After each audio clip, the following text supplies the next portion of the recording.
In this episode of John Marucci on the Road, we'll be going over the latest RV news and travel trends, including my take on the latest criticism of snowbirds who winter in Florida. It's time for our data-driven travel news show, so let's get to it. Hey everybody, this is John Marucci. I made the jump to traveling with my RV back in 2016 and have never looked back. I've had my share of problems along the way, and this channel attempts to be what I wish I had when I started out. First up, is air travel turning the corner? It seems that air travel may finally be starting to recover as the impact of the Omicron variant fades.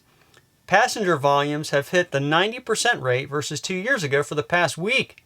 It could be that we are seeing a full recovery at this point. As a reminder, we cover TSA air passenger volumes because air travel is an indicator of a general travel recovery that may also impact the continuing move toward RV travel. If the demand for RVs slows as people decide to vacation traditionally, pricing for both new and used RVs should moderate. Next up, one supply indicator for new and used RVs is for sale numbers on RVtrader.com. The number of new and used RVs for sale continues to grow, maintaining greater than 200,000 units for sale for the past 8 weeks. This reinforces the idea that supply is growing to meet demand and that eventually pricing will stabilize. Of note is the volume of used RVs, which has flattened over the past several weeks at just under 50,000. While prices remain much higher for used RVs than a year ago, pricing may be moderating as we move to the spring camping season. My take is that we will likely see dealer lots fill up this spring on lower to mid-priced RVs with some moderate form of discounting returning to the market. It may not be the 25 to 30% discounts of the late 20-teens, but we should see some form of real discounting on moderately priced RVs. As our Colonial Airstream indicator shows, the high-end RV market still has vast back orders. As a reminder, Colonial Airstream is one of the nation's largest Airstream dealers. Looking at this graph, it is apparent that Colonial hasn't seen much change in inventory over the past several months, with a high percentage of RVs on order and very few, only 3, on the lot for sale. Are national parks doing well? Several national parks and National Park Service properties saw record visitors in 2021. Interestingly, while some big-name parks witnessed records, many saw a decline versus prior years. Limitations on visitors via park entry reservation requirements, reduced capacity, and natural disasters hurt the attendance at several parks. We have data from all the Park Service properties, including national parks, and the real story is that only a few of the larger national parks had record volumes in 2021. Looking at all National Park Service properties, 2021 surpassed 2020 visitor volumes, but was significantly lower than 2018 or 2019. A majority of the total volume comes from non-national park sites, many of which had significant restrictions on entry during 2021. Looking at national parks, it is apparent that 2021 was a solid year overall, even compared to 2018 and 2019. Most national parks were fully open during the year, with some limitations to attendance. Some parks, like Sequoia National Park in California, had a severe fire in September and October that shut much of the park down. You can see by the chart that attendance suffered immediately and lasted through the remainder of the year. National monuments, historic sites, and national battlefields were significantly down for the year versus prior years. Like White House tours, some attendance drops are due to closures and attendance restrictions, and some places outpaced all previous recent years, like Wright Brothers National Memorial. Generally, indoor locations suffered due to pandemic restrictions as expected. Looking at outdoor national recreation areas, rivers, and seashores, annual visitor volumes were equally strong as in past years. This makes sense, as these outdoor areas were likely open without restriction for most or all of 2021. The desire to be outdoors did not slow during 2021, and many National Park Service properties benefited from this. Overall, the National Park Service had an excellent year in terms of visitation, giving some profound and lasting attendance restrictions. The big question is, will inflation, especially the price of gas, curtail visitation numbers in 2022? Next up, should Floridians hate snowbirds? A few comments have been on a recent article from Nancy Dixon of RVTravel.com where Floridians are bemoaning snowbirds who are taking their sites at Florida state parks and other camping locations. Some Floridians think it unfair that people outside of Florida can book campsites as early and at the same price as residents, and even feel out-of-state campers should be taxed more than Florida residents. One person comments, "Snowbirds are a problem for the local Florida residents who would like to go and enjoy the state and county parks that we pay taxes on. The snowbirds come down and book up the campground, then don't show up. We have run into this several times. We get an unscheduled family weekend and would like to go camping, and the parks are full of empty spots in the park.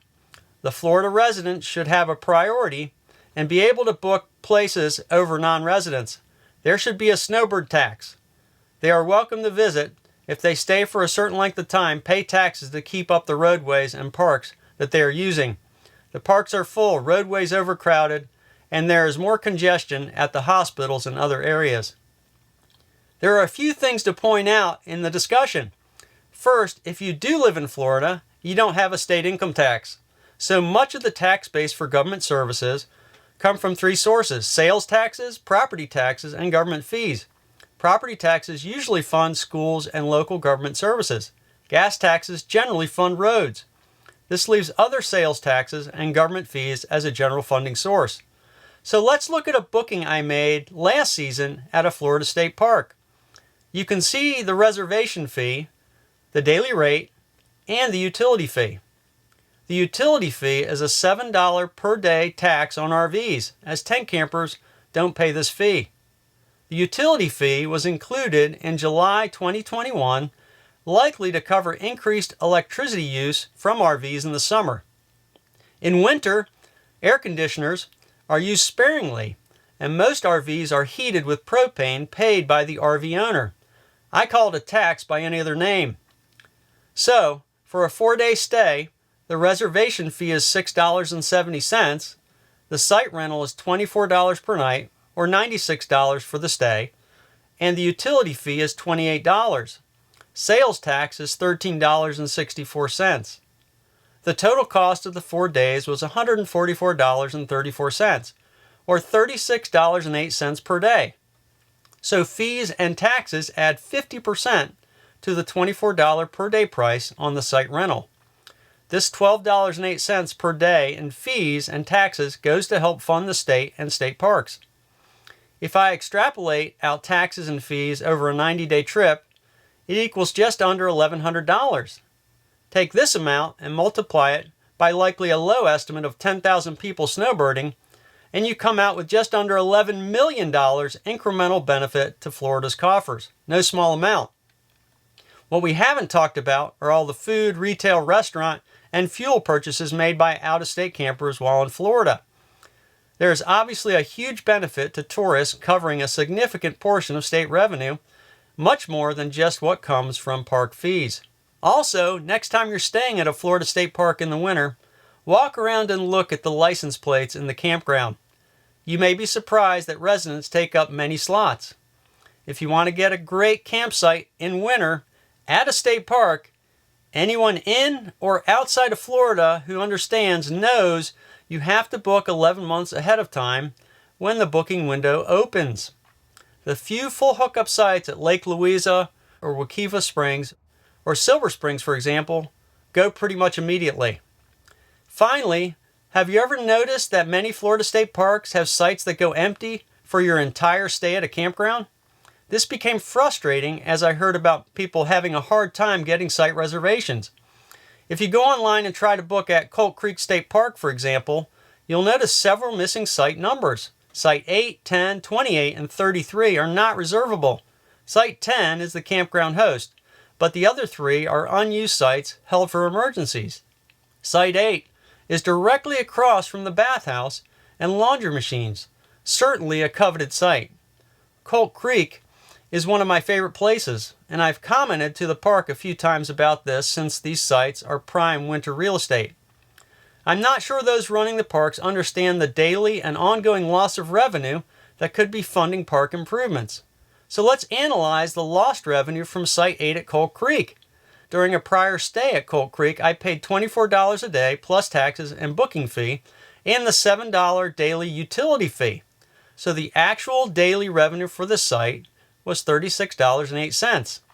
Every day the site sits empty when it could be full, the park and state lose a combined $36.08. Multiply that out by an 85% occupancy loss rate, or 310 nights per year, and you have a loss of $11,178.60 for this one site. Multiply this by the 3 unoccupied sites, and the park is losing $33,535.80 per year.